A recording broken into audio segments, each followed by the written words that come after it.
तर फायनल अकाउंटचं आज आपण टेक्स्टबुक मधलं दुसरं उदाहरण या ठिकाणी चालू करीत आहोत.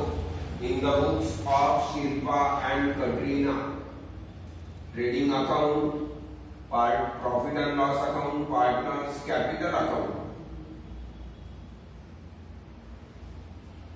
आणि बॅलन्स शीट ह्या चार गोष्टी आपण तयार करणार आहोत. करंट अकाउंट नाही, कॅपिटल अकाउंट आहे म्हणून या ठिकाणी आपण कॅपिटल अकाउंट तयार करणार आहोत. लँड अँड बिल्डिंग ही मालमत्ता आहे आणि मालमत्ता असल्या कारणाने आपल्याला बॅलन्स शीटच्या ऍसेट साइडला लिहावं लागेल. लँड अँड बिल्डिंग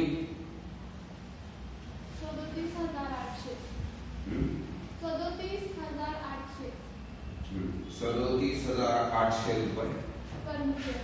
फर्निचर ही पण मालमत्ता आहे आणि मालमत्ता असल्या कारणाने आपल्याला ऍसेट साइडला लिहावं लागेल.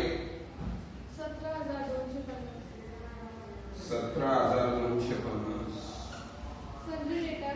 सन्ड्री डेटर, ज्या लोकांना आपण उधार दिलं त्या उधारीवाल्या ग्राहकांची आधी उधारी येणं बाकी आहे.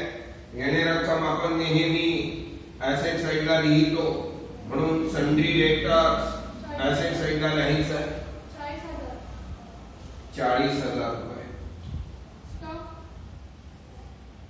स्टॉक, सुरुवातीचा शिल्लक असलेला माल ट्रेडिंग अकाउंटच्या डेबिटला ओपनिंग स्टॉक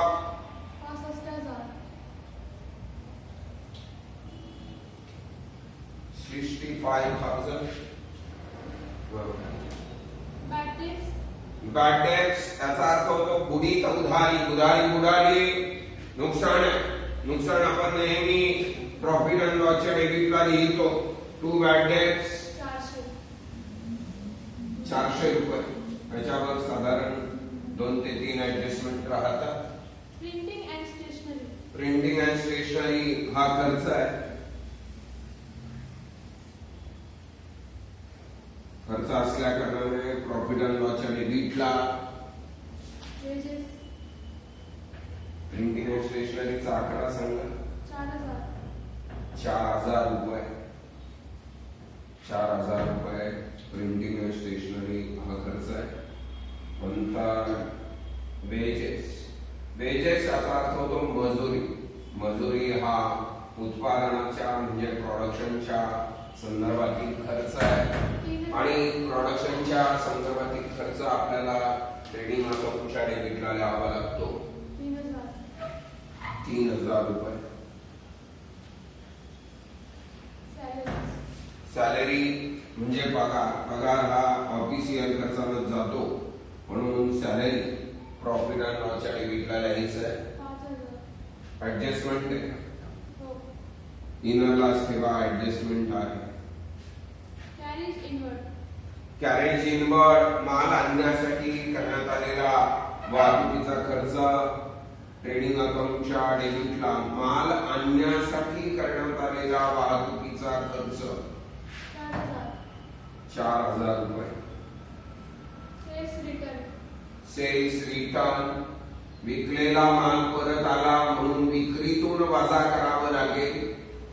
लेस सेल्स रिटर्न 2,000.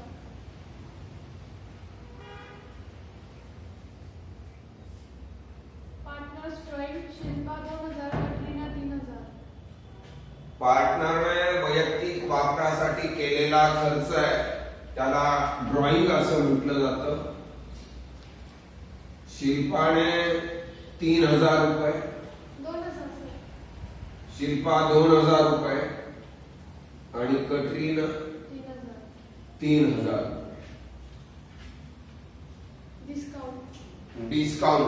डिस्काउंट हा डेबिट्स आहे म्हणून प्रॉफिट अँड लॉस अकाउंटच्या डेबिटला लिहा to discount 2020. 30. Advance given to Shahrukh 10,000. Given to Shahrukh. Shahrukh नावाची जी व्यक्ती आहे त्या व्यक्तीला आपण ऍडव्हान्स दिला. ऍडव्हान्स दिला म्हटल्यानंतर ते पैसे आपल्याला भविष्यात परत मिळणार. Advance to Shahrukh.